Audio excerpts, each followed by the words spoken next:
This is Pink Talks, the place where we discuss intersectionality and human rights.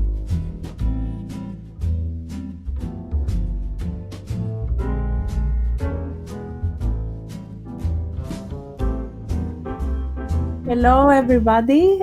This is Deborah from Young Educators, and we are here with Katerina.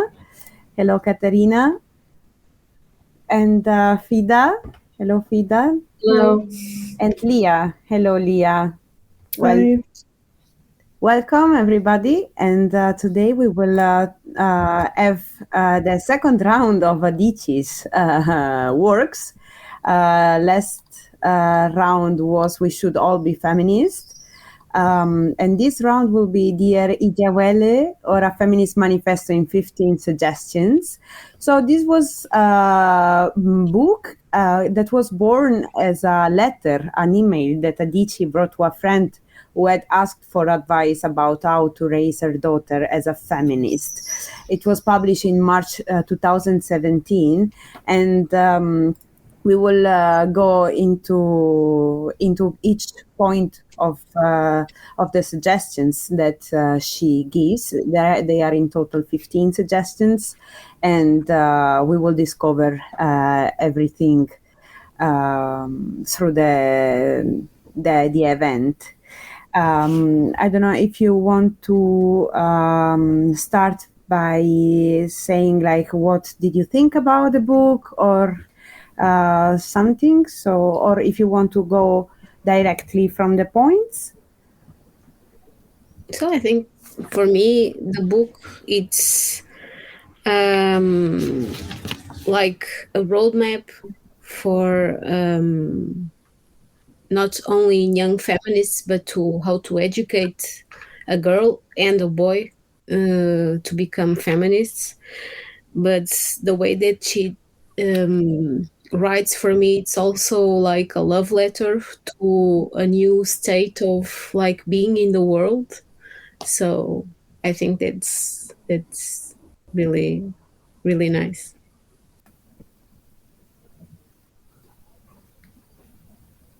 Yes, thank you. Actually, I also have this beautiful feeling every time I read a letter, no? So I have the feeling that somebody is opening up when it's in the moment in which he's writing or she's writing the letter. So I have this more, I don't know how to say it, more like true and honest feeling. Then I also have to say something. I don't know in which language did you read the book, but I read it in Italian. I read it in Portuguese, yeah. Perfect. You girls? I read it in English. So maybe you can keep the the points, because I don't remember how they're called in English. I can try to do like a translation, but I don't know if it's gonna be the same. Mm-hmm. Do you, Leah or Fida, have something that you would like to say about the book in general?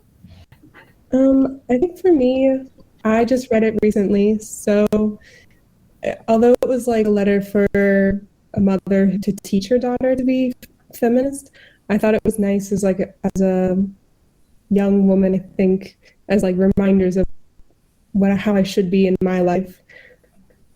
Kind of like a roadmap again, but not just for, raising a child, but even for myself. It was nice to have like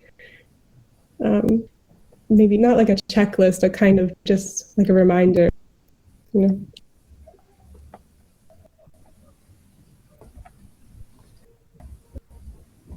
I agree with you. It's a nice book. It's like a roadmap, and it also can be a great gift for new mothers because it's very lovely and it could build a solid relationship with a mother and her daughter. So I like that.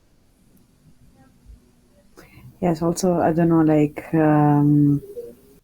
the fact that it's like, I don't know, like a mother to be, and it's a bit, it's actually like it doesn't matter, right? If you have, this is my point of view at least. It doesn't matter if you are the mother or of a boy or a girl, or it the being feminist. It's something that you can actually teach to everybody, and it's also, I think, one of the main messages of the book. And it's like, it doesn't matter that it doesn't need to be a mother to teach a daughter to be feminist.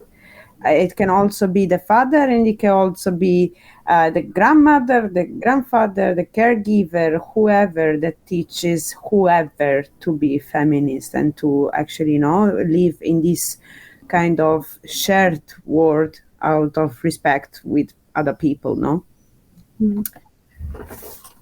So yeah, I think it was beautiful. I have to say, like, she never goes down for me. Yeah. I think before she commences with the suggestions, because the book is like divided in suggestions, she does like a real nice argument about like, and I think that is maybe it's more prevalent in her culture that's in European countries, but I also cities that there are these double standards between men and women. She writes it in the beginning of the letter. So I think that she commences with like a really good footing in her argument by distinguish that this is something that happens.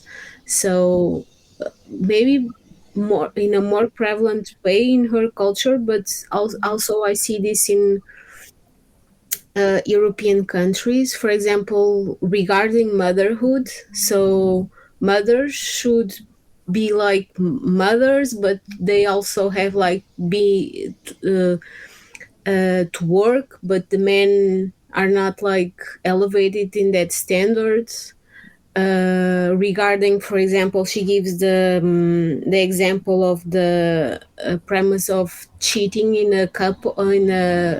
So for men, like it's like allowed, and for women, like they are automatically connotated like being a bad woman. So I think it's like she begins by at the top, um, acknowledging that this is something that it's still around. And I think that's in the European and perhaps in the United States. I don't have like experience with the United States. It's something that it still happens today. So yeah, I think like she doesn't disappoint, never disappoints.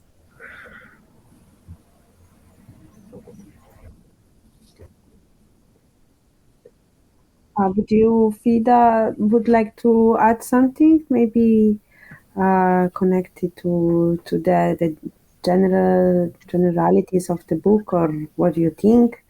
Or also Leah, I don't know. Or if you want, it's also okay if we want to start directly from the points, from the suggestions. Yeah, as a girl from the Arab world, we are still in the process of recognizing girl as a human being. So I loved when she says that one of the suggestions, the first suggestion is to be a full person, because sometimes you identify as rules. So you either a sister, you either a wife, you either a mother, but like no one sees you as a full person with ambitions, with dreams, and I think this also falls on girls. Like in Arab countries, girls are just accepting these rules and not trying to demand very much on being a person, not being a sister, not being a wife, not being a mother. So I liked how she raised this point. Like you could be a full person and you could be a mother.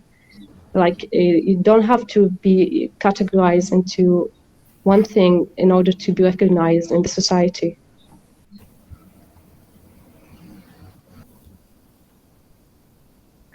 Yeah, I think that she always, with that sentence, it's like the first sentence of the first suggestion.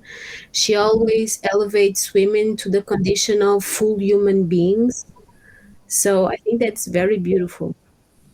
Yeah, And also, the importance, highlighting the importance of uh, not only like recognize their own self as a full person, as with multiple roles and with multiple tasks in life, but also to uh, teach somebody else, in this case your child, that you are a full person. You're not only the mother, you are the mother and you are so many other things. So that also gives another point of view, no, from the child, because it's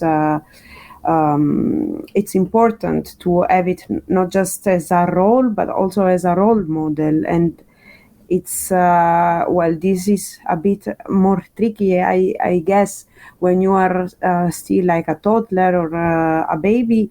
But actually then when you grow up, when you start to grow up, you have your parent as role model, and you don't recognize her just as a mother. So I do think that this is super important. Now, what she wants to highlight, like, you are a full person. Actually, you shouldn't be. You shouldn't recognize yourself just as a mother, and you shouldn't be recognized just as a mother. And that gives. I don't know how to say it, like that the power of and it allows also to be something else, something that you want to be, and something that other people recognize in you. But do you think that, like, women, because we are so accustomed to this state of not being like sometimes a whole person, it's we have like to do like to have like a mental discipline to be present in that state of being? Because I'm not a mother, but I imagine that if you want to install that sense of being a whole person, when we are you live in a system that doesn't allow or doesn't see you as a whole person in that sense, it's like it's perhaps more difficult. I'm remembering something from Simone de Beauvoir, from like The Second Sex, where she talks about it, that women should have like always have on the not in the back of our mind, but in the forefront, that we are like whole beings like men, because men don't think that they are whole beings, they act as whole beings. We as women are taught since a young age that we have like these different roles. So do you think like we have like to do like that extra effort nowadays to keep that in mind? I personally think so, yes, even nowadays, because, well, it's I do see it. I don't know. I don't want to generalize, but like, in order to be like a bit contextual, for instance, I don't know. In Italy, I do see it that if you, like, the very moment in which you know that you're pregnant, you are a mother, and you're recognized as a mother. And if you want to, I don't know, keep your position, go on with your long-term career or with your short-term objectives of your career, then it's a bit confusing. That it becomes a bit confusing, because it's also I think related with what she says. I don't remember which suggestion was it, but it was the suggestion of the marriage.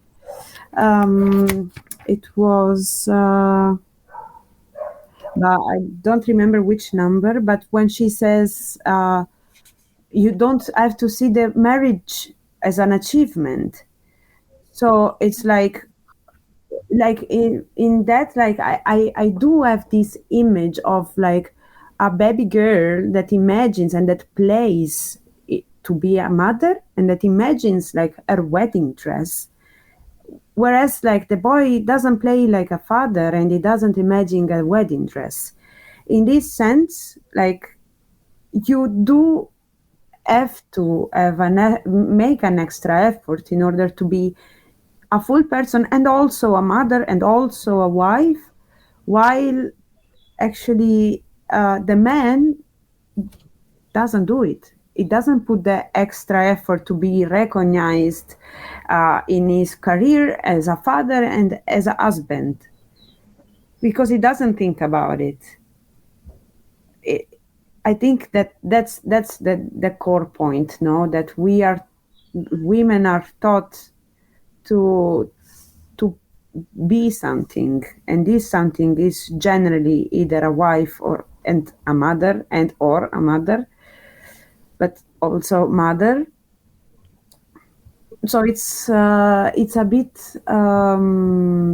I do have this perception that you, as like when you become I also am not a mother, so probably it's also a bit easy to talk when you're not a mother, because it's everything like we are imagining. We should ask to a mother how is it, I think. But I do think that when you have a child, then it's society also puts you in a role that it's one way role.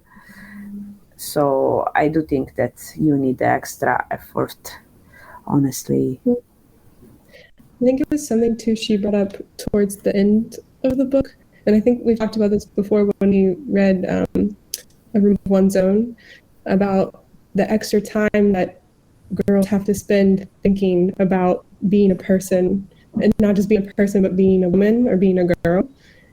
And she talks about, I think she was talking about, like, even at a young age, like the way that mothers treat daughters instead of sons, and how she's like, mothers tell them to play nice or be nice, or like don't touch that, or that kinds of things, and they let boys have more space and explore more, and kind of be messy, like boys will be boys kind of thing, where in reality they're just being themselves. And I think a lot of times girls lack that growing up, and so as we get older, I mean, personally, I feel like I have to constantly think of like, am I doing this the right way? Is this, like, she brings it up to like being likable. Is this, acceptable, or am I, taking up too much space or not enough space, or like those kinds of things. And I don't think, I mean, I don't know, but I don't think men think about it the same way. Same as been taught to me, I think. Yeah.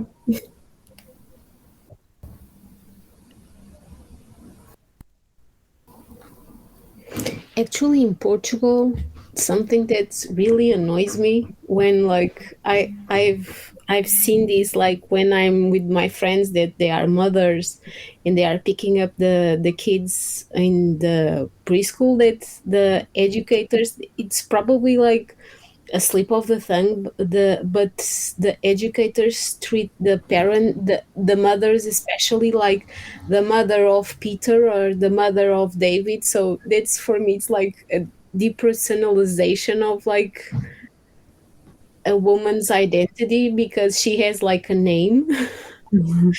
So it's something that for me it's really. So yeah, once I was with a friend of mine, like she's named Anna, so I was like all the time, no, but her name is Anna. Her name is Anna. She's not like the mother of. So it's something that it really it sounds so strange.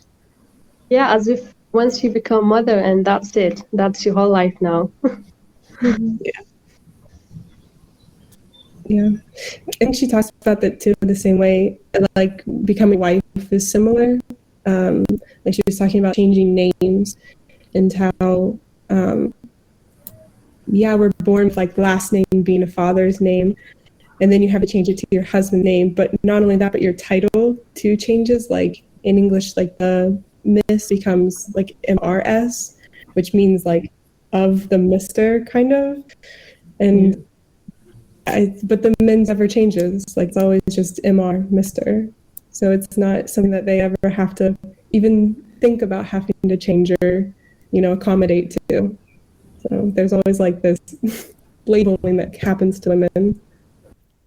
Actually, Yeah, that's right. The women are the one who gets labeled. Yeah. how is it in Portugal, actually, Catarina? Yeah, in Portugal, you have like a choice to adapt or not to adapt, or the husband can adopt or not to adopt. For example, when Felix and I got married, we have like different our names. We kept our names, but we also said that if someday we have like children, the children will have like my last name, not his last name. So I married the feminist. So I'm really pleased with that. Yeah. So yeah. Yeah, but for instance, like in Italy, is like when you are, it's the same as Mr., Mrs., and Miss. It's like for men, it's always Mr., Signore, Signor, Signore. But girls, they are called Signorina, like when they are not married, and then when they become wives, they are Signora. Yeah. So it's like In there is Portugal, this it's the same idea. thing. Yeah. Yeah, Menina and Dona. Yeah. yes, it's a bit strange because actually, like, it gives you the I don't know, the feeling that it is actually, no, how she says it also in the book, that it is an achievement. It's the same thing when you say like, oh yeah, yeah, okay, I'm finishing my PhD, and it's like, yes, but when are you getting married? It's like we wanted the real fact, like. Yeah. It's a bit of a like, actually, yes, for I do think that we have different feelings, or our education was like this, at least, no, I talk for me, our education was like that you should that you should really, get married, and you should do it like before a certain age, and nobody tells you the age in which like you should finish your PhD, or like it's a bit like connected to these roles, no, that you have, and you have to become a signora. It's quite mandatory, because otherwise you cannot be always a signorina. I don't know how to say it. But that also happens. For example, did any one of you ever had like to answer the question, "Where are you becoming a mother?" Like, Yes. I have like that question all the time, but so why? Why are you asking me this? Yes, but And because, then sorry. in family gathering, they always wish the girl to get married. Like, I wish you to get married. This is just a common thing in Arab world. Yeah. Also for the mother thing, it's like, uh first of all, is it really your business when I'm get like, like, isn't it a bit indiscreet really to ask? And second, it's like, why are you feeling like that okay with the fact of asking me when I'm becoming a mother? I don't know, And it's not it can something that like concerns you. also elevate some other questions. Imagine a woman that she really wants to be a mother, but she cannot conceive. So she has like to almost she's obligated to share a part of her life that perhaps it's painful. So, but it's like something, you have these age, you should be married, you should have kids. So yeah, but in my generation that's still something that comes up. So I was wondering for you. I think as if the whole society think that it is okay to interfere with women business, like it is okay to ask a woman if she's getting married, if she's having baby, because as if she is subject to the whole country, like anyone could ask her anything. Yeah, I feel like it's still. I think everything is just more like hidden now. It's still the same like pressure, but it's like not as like not as much in your face about it, but it's still like, oh well, you know, even like you've been dating for so long, why aren't you married, kind of thing, or why, you've been married a year, where's the baby? And it's like, is that the only thing that measures, a woman or a person in general? It's Yes, it's like everybody transforms into clocks that like tuck tuck tuck. Like you're not like doing your stuff. Right. Yes. One other thing that I really like, I think it's in the second suggestion, is this idea that men aren't allowed, or when they are allowed to raise a child, they are like super dads. So I think like that's like another double standard, because men aren't supposed to like educate his children when they are as much as the women's children as the men's. And this idea of the super mom, that's something that it's also comes up, but normally that's when women are like working and they are moms and they are doing all the work. So it's like a title that they are given, but they are not helped in any way. So I think like it's an excuse. And when it's a super dad, he's a super dad because he's doing something that normal dads are not supposed to do or are not used to do. So this is something that always like intrigues me as well. It's like the same stuff like sharing house chores. So if it's a woman it's normal, but if it's a man, oh, he's a man, he's helping. So I think that that's something that's even women say it, like they are super dads. So why? Like there's the children as he has as much responsibility for the children as the woman. So it's something that's, yeah, I think that she's like in all of her suggestions that they are like really practical, but they always leave you thinking about this kind of stuff that we see in every day, and we don't question because it's like the norm. Yes, it's about norms, I think, no? And the fact that the father, which actually is, of course, like, sorry, there is a mosquito.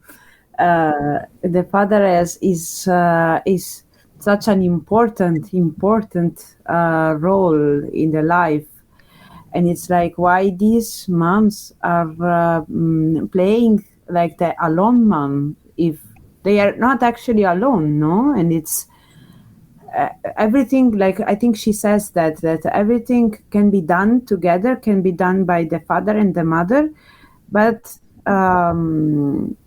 feeding the baby in the first months, if it's from the breasts.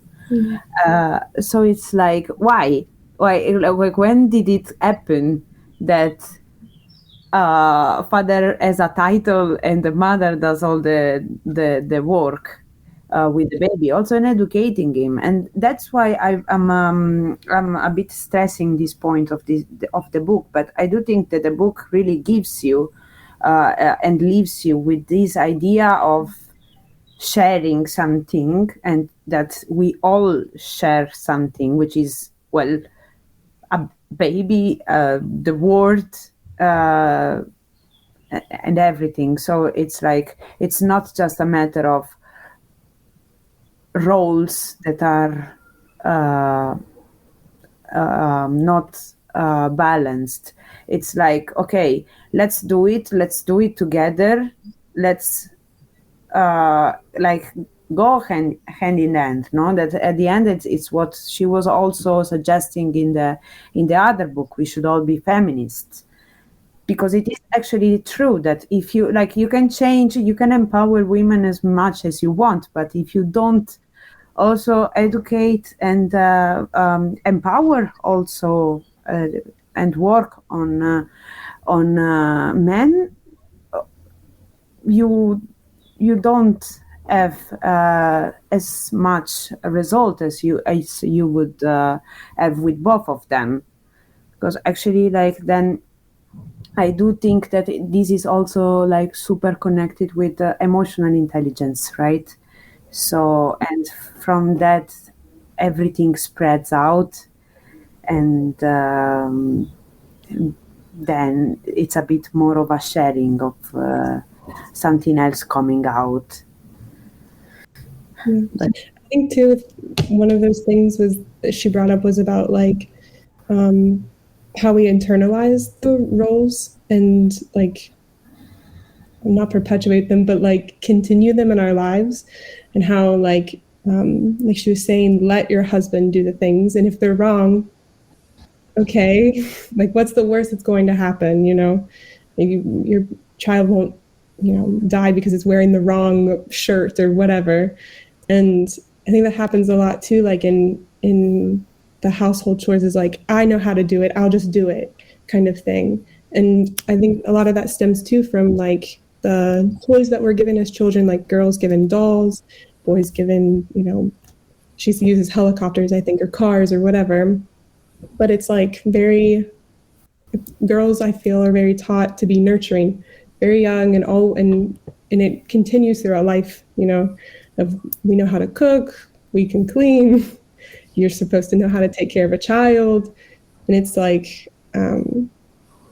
we learn those things. Yeah. So I just think sometimes too, like, men haven't had the opportunity or haven't been, given the space to do those things. And it's a shame, because they would be, really good fathers and partners in life, husbands. Not that they're not, but just that, like, yeah, I think women just take it on because that's what's presented to us,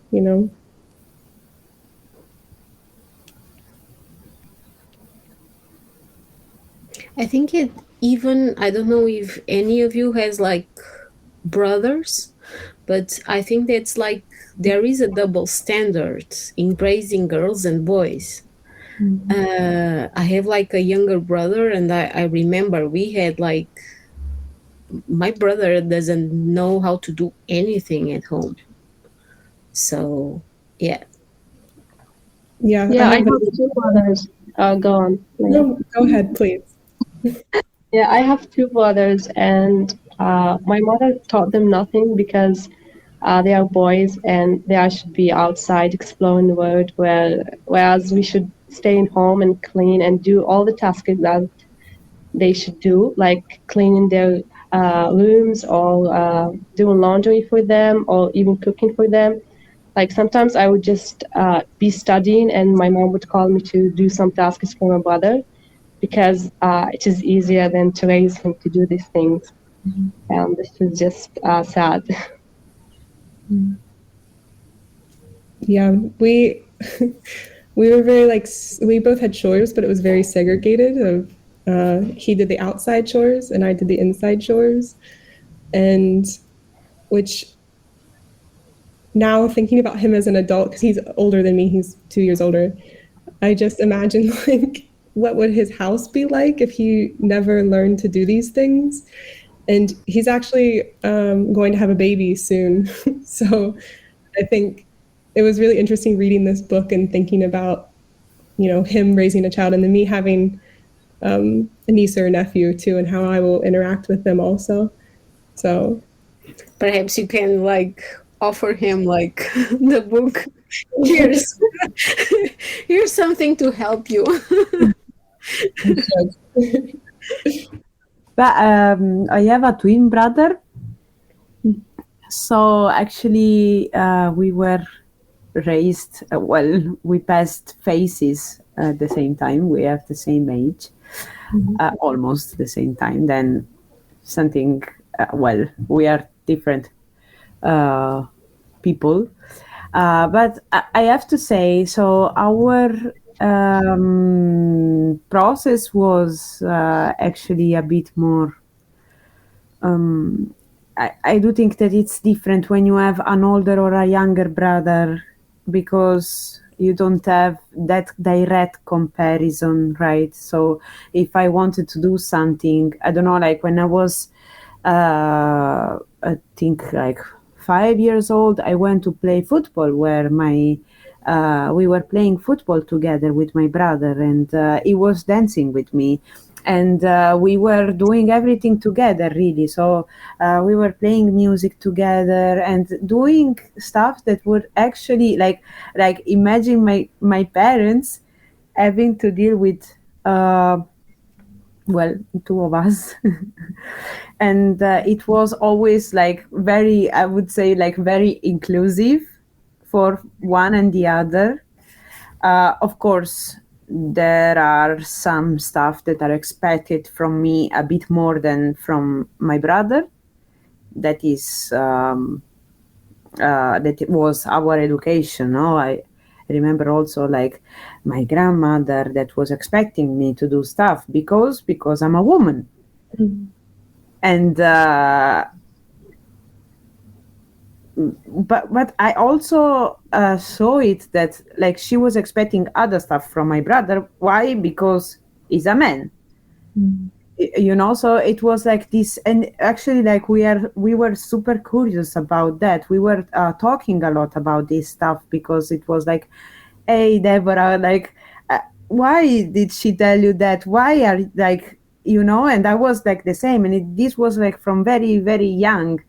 So we kind of like grew up with this thing of like, we knew what was it like, I don't know, like the roles, but also we were always going against them.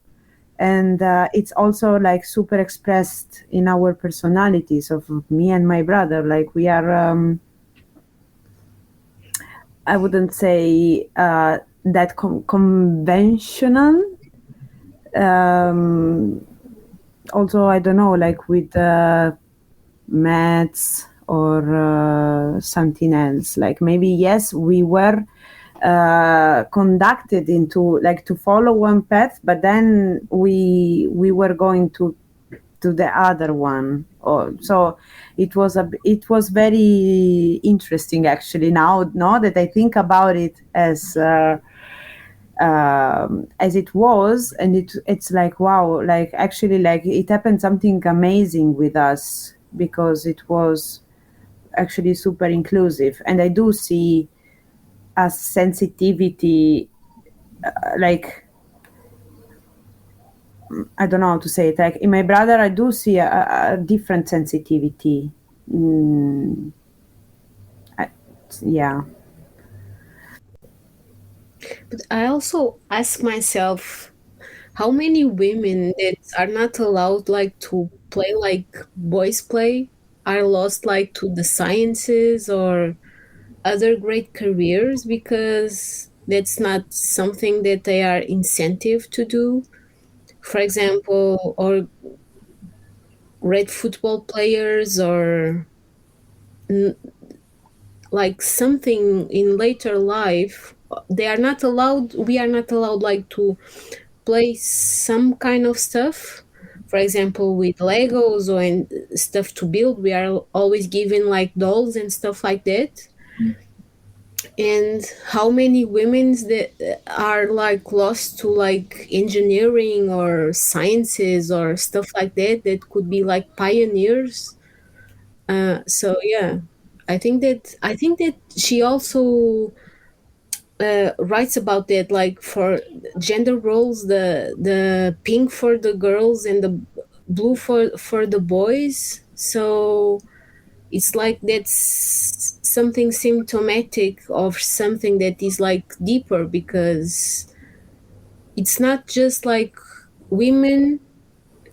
I think that when we are growing up, when we are playing, we are creating and discovering what we like and what we don't like. If we like, even for boys, if you put them like in little boxes, I think that we are like killing the creativity or the potential to be something that it maybe not the norm for societies, for today's society, but it could be like beneficial for today's society. So I think that this question of an education that is inclusive, like you said, Deborah, it's like important even for the future of society. So it's something that for me, it's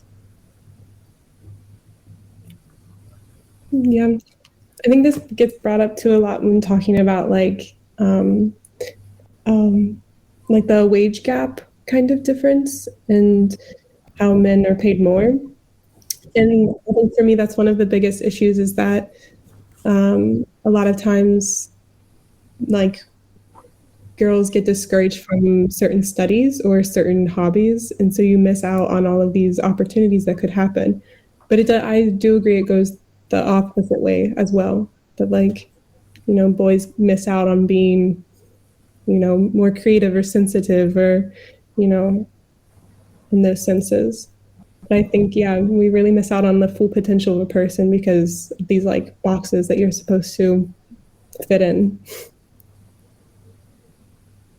I think that she's also a really it's not critical, but I really like that this first suggestion, the dangers of what she calls the zero line feminist. I don't know how it is translated in English, but it's like she talks about the idea of women's conditional equality, and she says it's like a hollow idea of compromises, in it's invalid. So, and I like this sentence, like being a feminist, it's being pregnant. I don't know how easy it is in English. You are or you aren't, so you cannot have like degrees of feminism. So I really like this idea, because in even regarding motherhood, I think I don't know if I listened in a film or in a book, but this was stuck in my mind. It was like a conversation between two women, and one of them did not know if she wanted to be a mother, and the other one that wanted to be a mother, and it was a mother.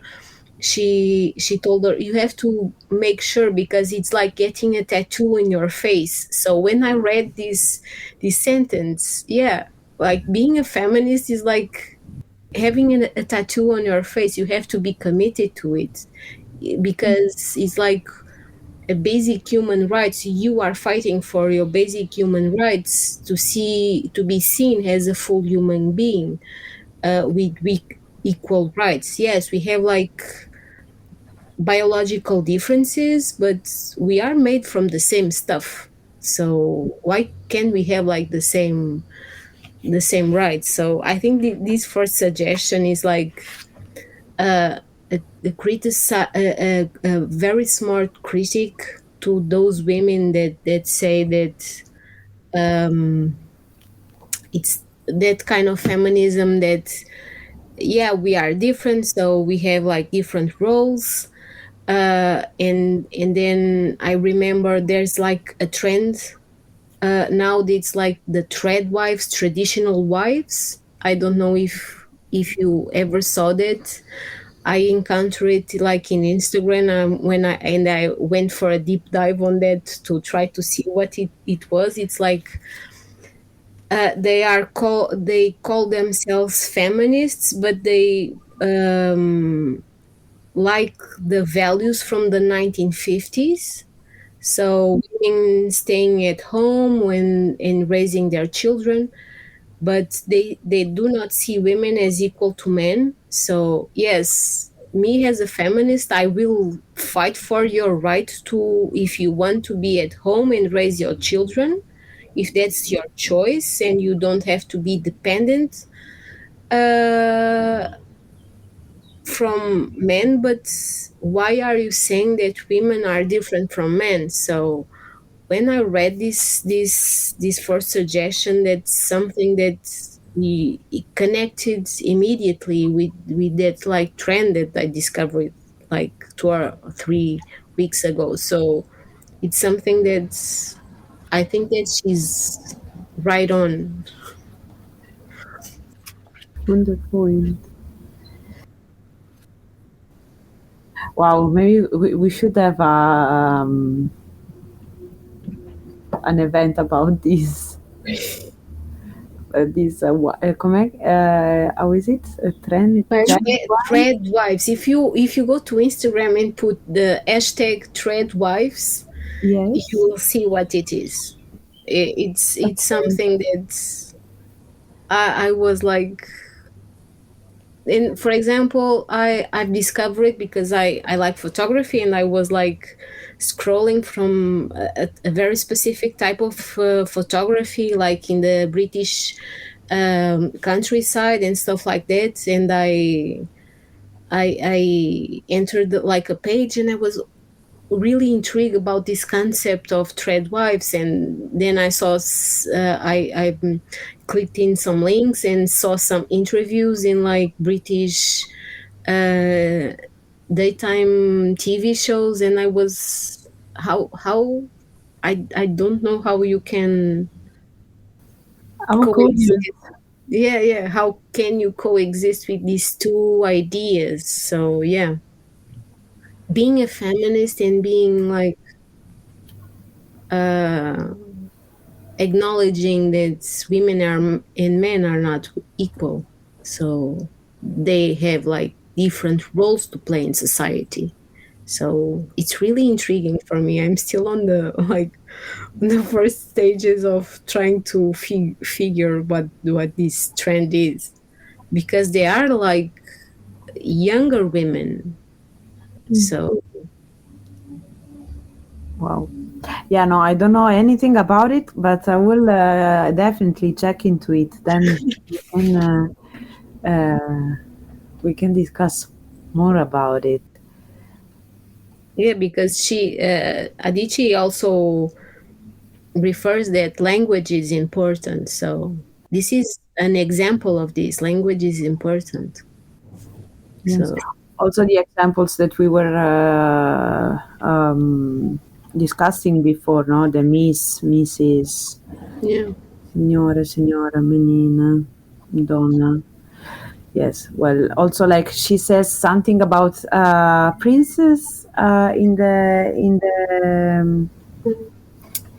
the suggestion. It was like she was saying like, well, you know, right, that the word princess has a lot of implications like with it.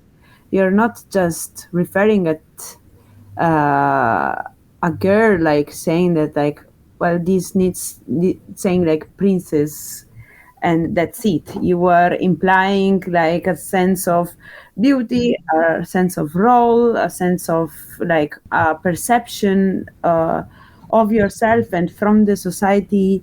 You are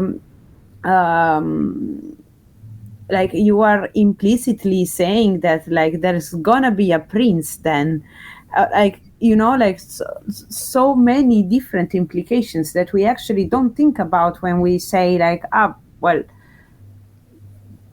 my princess, or like when we use some other types of words which are symbolic at the end. Well, language is symbols. So it was also like super interesting, to think about the implications that a single word can have.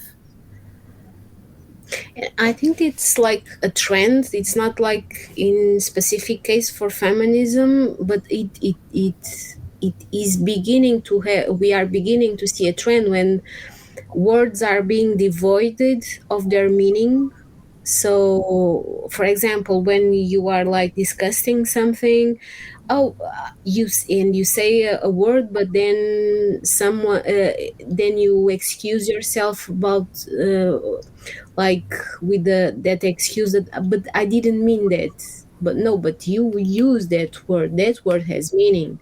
So I don't know if you are seeing like a movement when people are not aware of the power of words and what they are mean or what they mean, or we are seeing a transformation in the languages. But there's something that's a trend in politics. That's a trend that's going on. But in feminism, I also think that there is. So, and that links with that. So, and regarding the name princess, I think that's not like the connotation of beauty. It's like the connotation that you should be saved if something happens. A woman is not capable of saving herself, and that's like connected with like the implications that, for example, fairy tales have whilst kids are growing up and they are reading, especially, for example, with the Disney movies. Just in the couple of like 10-15 years that you are seeing like strong role models in princesses. So in a diverse uh, uh, roles in the movie from Disney. So I think that's like they have an implication also. So I think that everything is connected. Regarding language, everything is connected.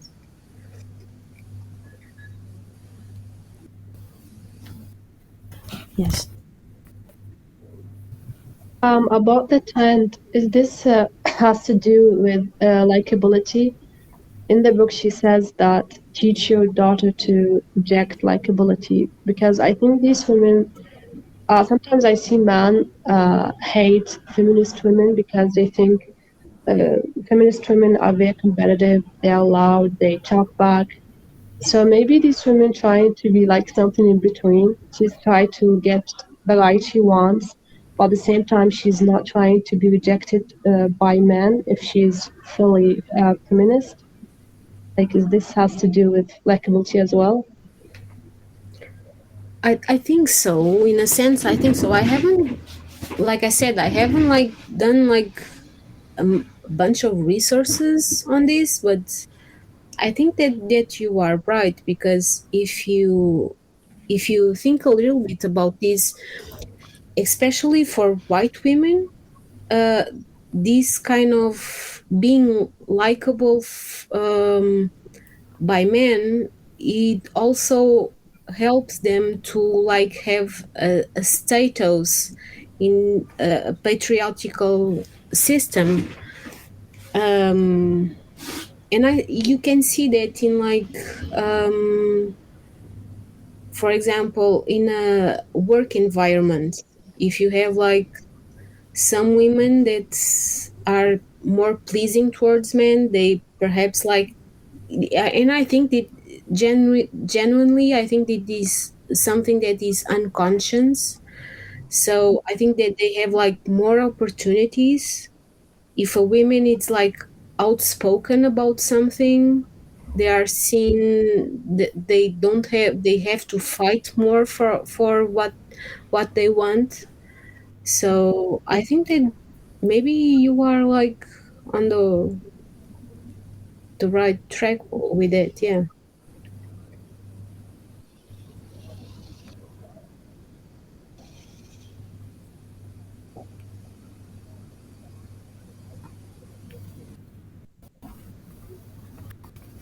There's something I didn't really understand very well in the book. Let me just the suggestion 14, when she told her in teaching her about oppression, be careful not to turn the oppressed into saint. I didn't really understand what she meant by that. So, anyone has comment on this?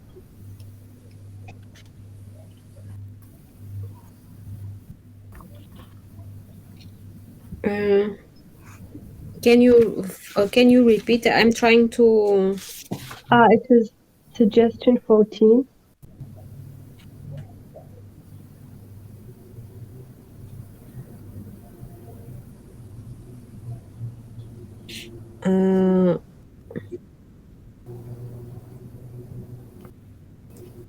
But you read the quote, didn't you? What quote?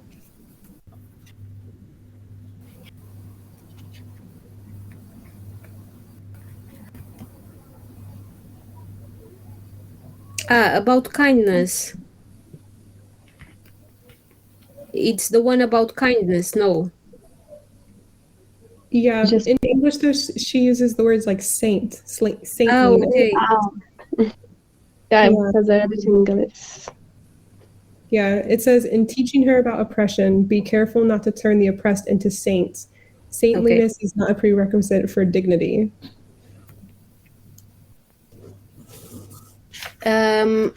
For me, I think that's related with the fact that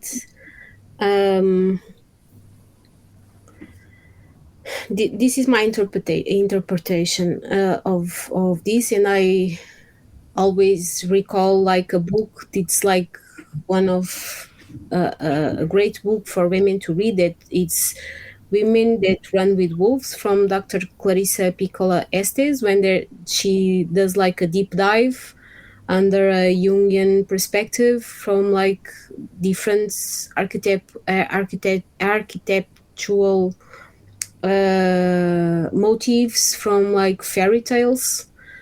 And it's like enmeshed with that idea of a saint, that your dignity is not as a human being is not connected in how many good things that you do.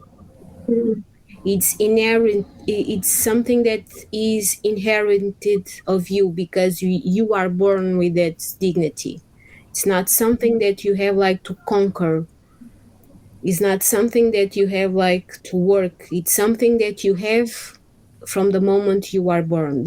It's my reading of that. And for women, we are like put in boxes, like we are mothers, we are saints, or we are whores.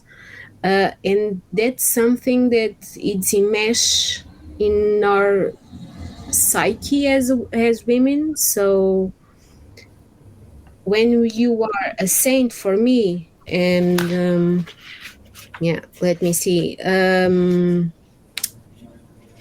She in the Portuguese vision, she writes, people are not bad, that are bad or dishonest.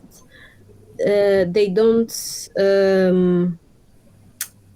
They still are humans, and they continue to earn dignified treatment. I don't know how we did it in English. I think that that's something that's connected to that. And what you were saying, feminists are seen as normally loud, and they fight for their ideas, and they are like counter norm.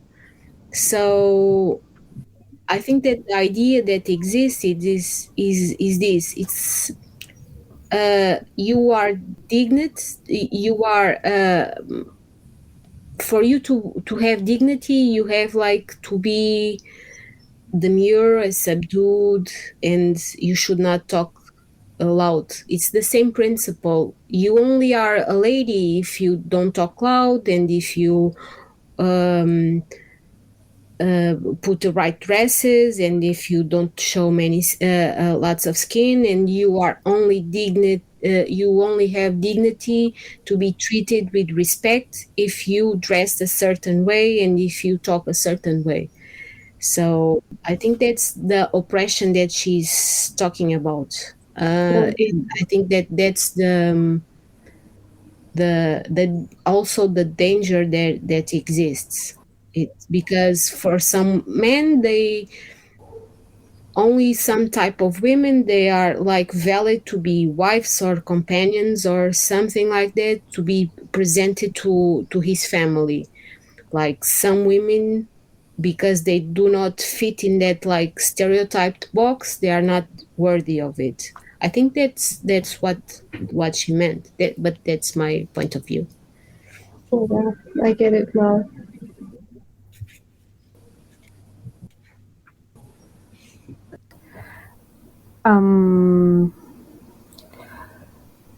I really personally really liked, and I wanted to share also with you the 15th suggestion, like teacher difference.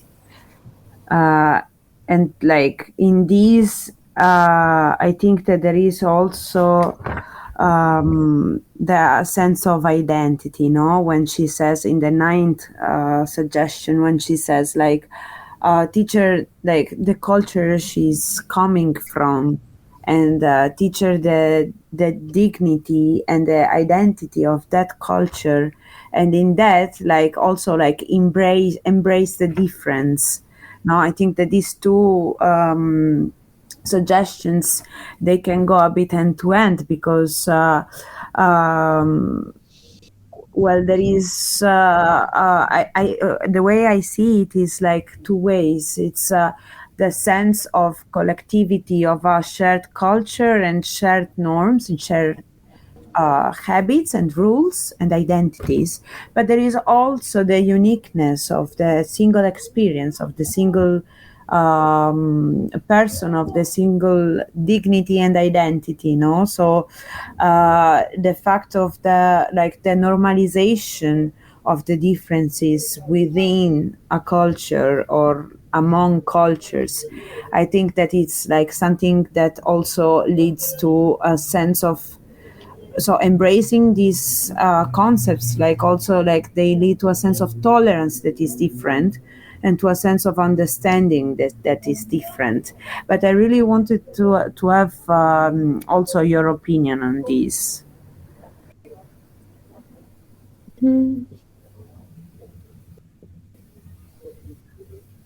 Yeah, I thought this part was really interesting.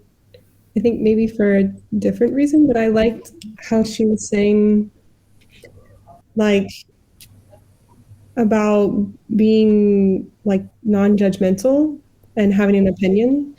And I think it goes partly with what you were saying about having an identity and being allowed to have an opinion. But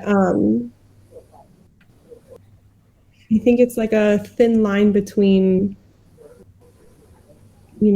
just because you don't say something doesn't mean that you're not judgmental or that you don't have an opinion. I think a lot of times that happens with like identity, and how sometimes your opinions can get pushed down or looked over. And I think it's still important to voice those opinions whenever they're needed. And that should be part of like your innateness as an identity, as a person. You should be able to, voice how you feel. Yeah.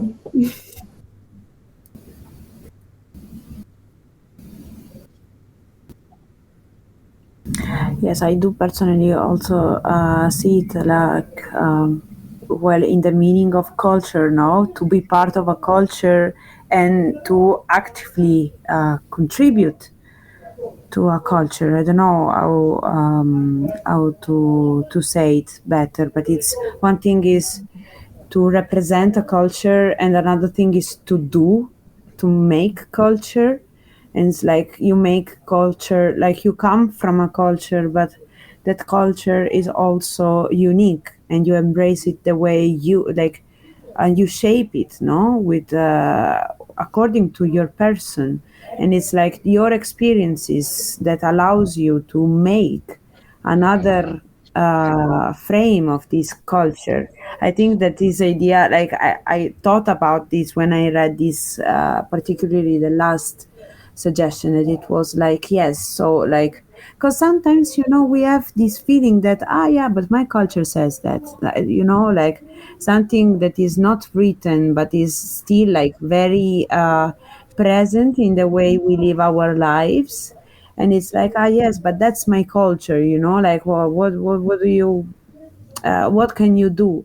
Instead, it's like an idea of like creating culture and embracing something new, like allowing something new to come, and that comes with unique experiences, then like allow you to frame it in a different way. So yes, I know that my culture is like this, but I also have the counterpart of it. So then at the end, I take that concept and then I shape it in the way I understand it, right? And this is, I'm like somehow creating another own culture. I don't know how to how to name this.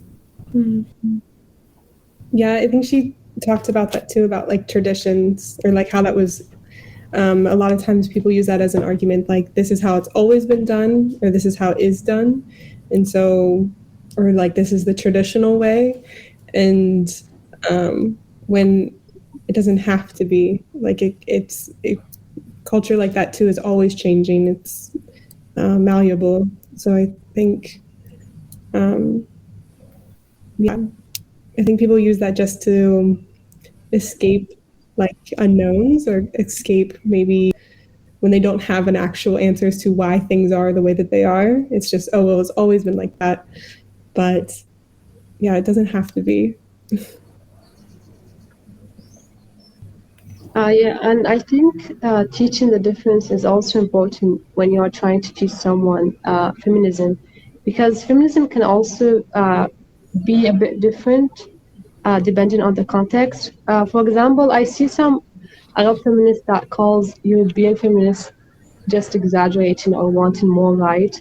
But like if you look in the cultures, we are still behind, and they are just forward. This is the whole case. They are not exaggerating, or they are not demanding extra things. They are just have a different culture, and not having enough knowledge may just, we may accuse them of exaggeration or stuff. So it's important to know these differences in order not to have this bad image of feminism in Europe, or bad image of feminism in US, or etc. I think that the concept of tolerance is something that should be more talked about, because tolerance is not you having your opinion. It's like you being open enough to discover the other, the one that you don't know, without your prejudgments on them. Have like being actively listening, and being truly present in the moment when you encounter something that is different from you.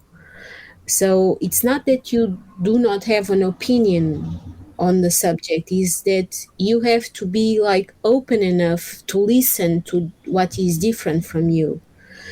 And when we talk about feminism, I think, Fides, you are completely right. I think that the experience of feminism and the experience of a white woman is different from a black woman, from an indigenous woman, from a trans woman. It's different. The common thread is that we are all of us, even men, we are the men that consider themselves feminists. We are open enough to study, to self to self-study, to study the context, and to fight against a system that it's oppressing. But that oppression can have like different nuances in different countries and in different contexts. So it's not that you don't have to be spineless or boneless, or don't have to have opinion on something. Is that your opinion should be based on a deep, critical, and insightful and respectful way of educating yourself. I think that that's what she refers. And what I like about Adichie is that she does this. She always states that she's from whether it is a direct thing that she does or an indirect thing, that she stated that she's like evaluating something that is innate to her culture, but that doesn't mean that it doesn't have like points that touch with other contexts. For example, in Portugal, she some of the stuff that she talks about the Nigerian culture, I think that even though she come from an African country, we still see some kind of degree here in Portugal of what she's talking about. So I do not pass judgment on the culture itself. I do pass judgment on the oppressing system. So I think it's, for me, it's more about that, not about the question of tolerance and what tolerance is.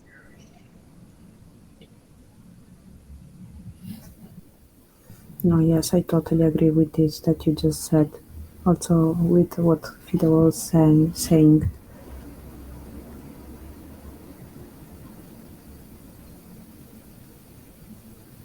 And I think that we touched more or less all the points of the book.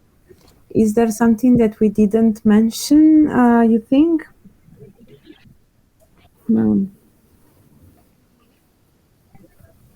Or that you want to, that it's coming to your mind that you want to share?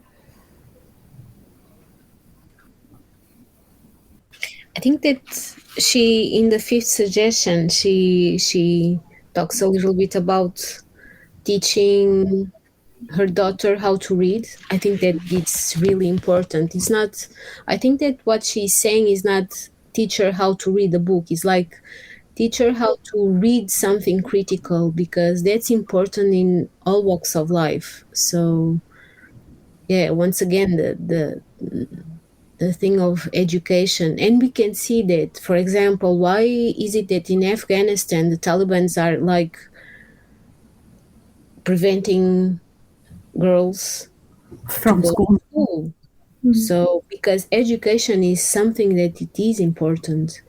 So I think that this also like touches on something that sometimes I think about. It's like we sometimes go to higher education because we are supposed to, and I think that we don't, in the majority of people, they don't really take advantage of the true purpose of higher education, that it is to develop your thinking abilities on a deeper level. And I think that's really important for you to like get some kind of tools to be in the world today, because the world today it's different, it's messy, it's confusing, and you need to have like skills like how to think critically about, for example, politics, economics, everything, because everything is interconnected and everything has an impact on our personal life. yes, you are in higher school to get tools, to have a job, to work, and to make money for you to survive. But it also has to have like another side of it. It's to help you to think profoundly about your interest and how they affect your life. And I think that not only the students but also the teachers nowadays, they don't have the time for that. It's like it's something it's being relegated to the side. Yeah.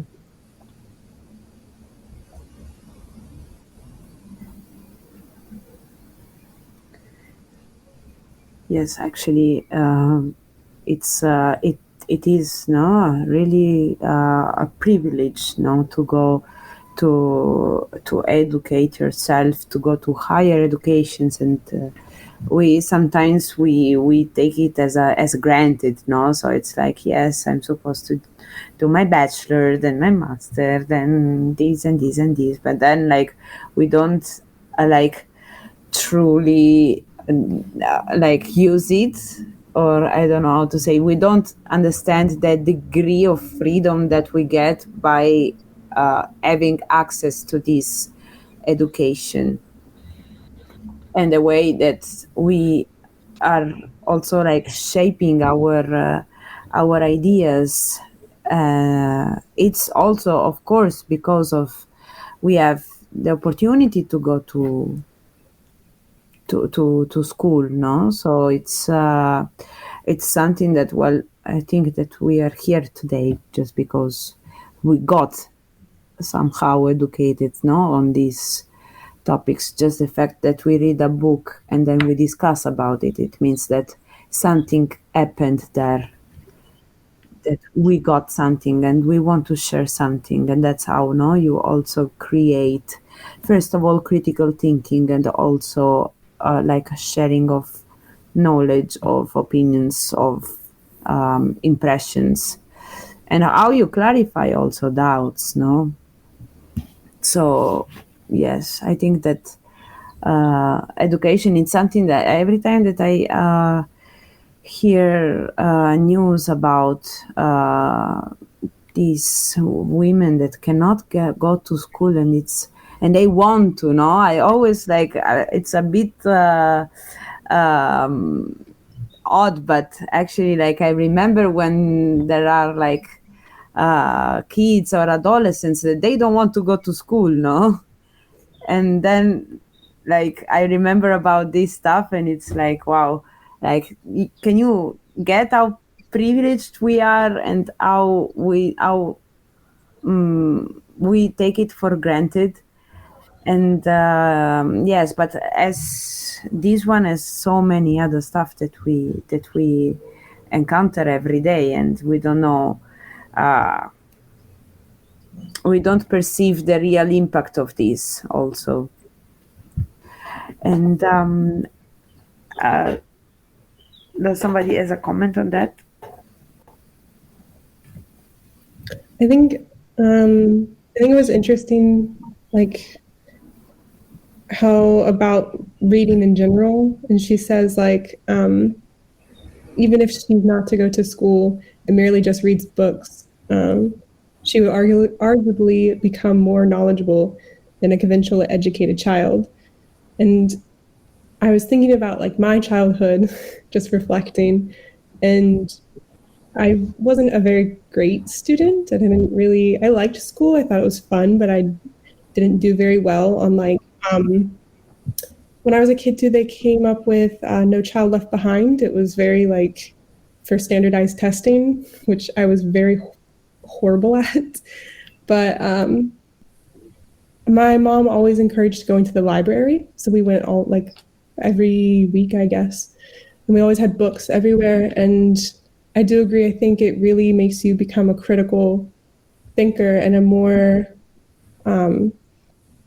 knowledgeable person in general. Even if you can go to school and say, oh, I got, 100 on this test or whatever, like, okay, great. But what did you take away from that? What did, what did that give you as a person? What kind of skills did you learn from, these things?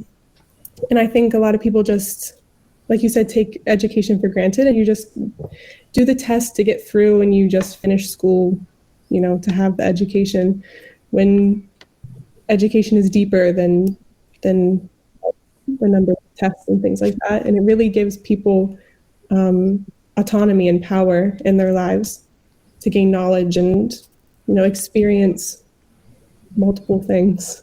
Yes. So, yeah. Yeah. I think that especially for women, for example, I think that in Portuguese TV channel we are seeing like a TV series. It's like about Sherlock Holmes, but when he was younger, and women were in the university, so that reflects that period from like the transition from the late 19th centuries to the 20th centuries, when women were accepted at the university level, but men would like try to interfere with their studies to become doctors and lawyers and stuff like that. And I automatically remember the last book that we read, like Virginia Woolf's, about the way that women were were in the university. It was much harder for them. So I think that nowadays we see more women in the university than men. I think that that's at least in Portugal, and I think that it's something that it was gained by women, and I think that it's instilled in women's heads nowadays in today's society in Portugal, that a girl should have like a higher education. So, but then I think about the way higher education is today, and I have to agree with you, Leah, on that. That okay, you can do all these tests and you can like have the maximum scores, but if you do not have like this perspective in thinking critically about stuff, what do you gain? For me, books saved my life. I always know that through education and especially through books, I began to read really young. They saved my life. They really saved my life.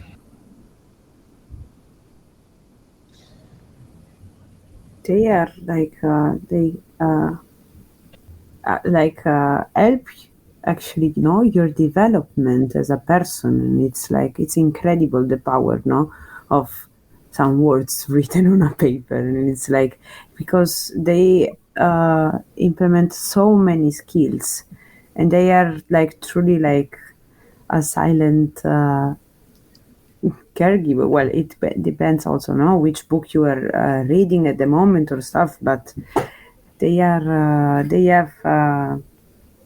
a really superpowers. I think I also really like reading, and it's always well, some books, no, I don't like some books, and then I leave them. But also that like I'm also happy to get to know something before I say I don't want to read it anymore. At least I tried.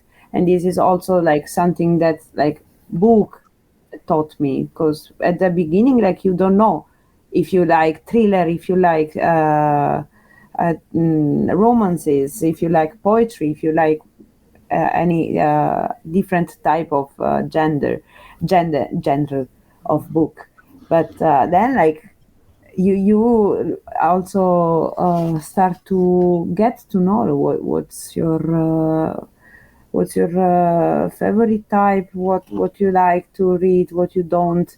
And through that also, like, everything that is inside the books, it's like, I think it's always enlightening. It's nice. I like books. I have a lot of books. I always read some different books, and I cannot stop really. And I think that books have another function as well. I think that you can become more empathic through books, because if a book is really really good, you are like immersing yourself on that, in that universe, and you are sharing that emotion. So I think that that's like a plus. It's something that it's difficult to do, for example, in other kinds of media. So but books, it's like, for example, in a movie, you go to the movie, you see the movie, you can like cry, etc., etc., but the book, you can revisit the book, you can like reread it. And I think it's more ingrained because you spend more time with the book that you spend with the movie. So, but this is like my assumption, is not based on anything scientifically. So only my personal experience. So I think it's like a plus on that. And I don't know if there's like a measure for seeing what, if boys read more than girls. And I think it would be like an interesting thing to do, if girls read more than boys, and what kind of stuff are boys reading different from girls, because that's like it meshes with that idea that men are not like allowed to show their emotions. Like when Adichie said we should all be feminists, she talks about the men's emotions and stuff like that. So maybe like it's a venue that's not, maybe men should read more books like liked by women, for example, to like unlock that part of themselves. No, yes, totally. That would be super interesting to see also. But there must be some study about it, no? I imagine, I don't know. But we can check more in depth about it. I would be super curious.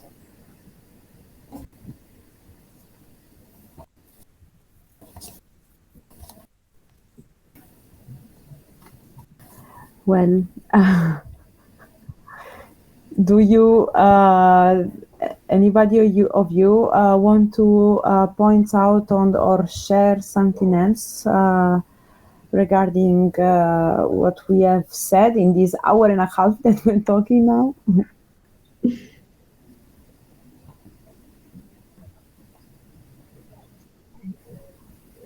No? If you want, if you agree, then I would close this meeting, put an end to this meeting. And it was beautiful, really. Like, I do feel enriched by this conversation with you, honestly.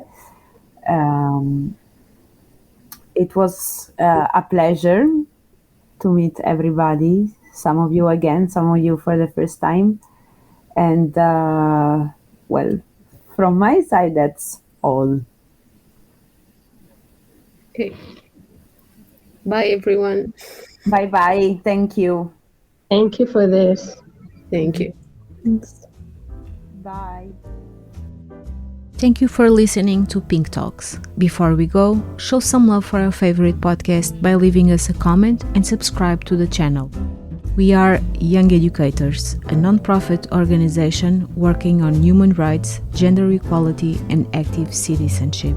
And this podcast was created with the support of our team: Ana Catarina Caldeira, Laura Staffia, Deborah Capoccia, Leah Cheney.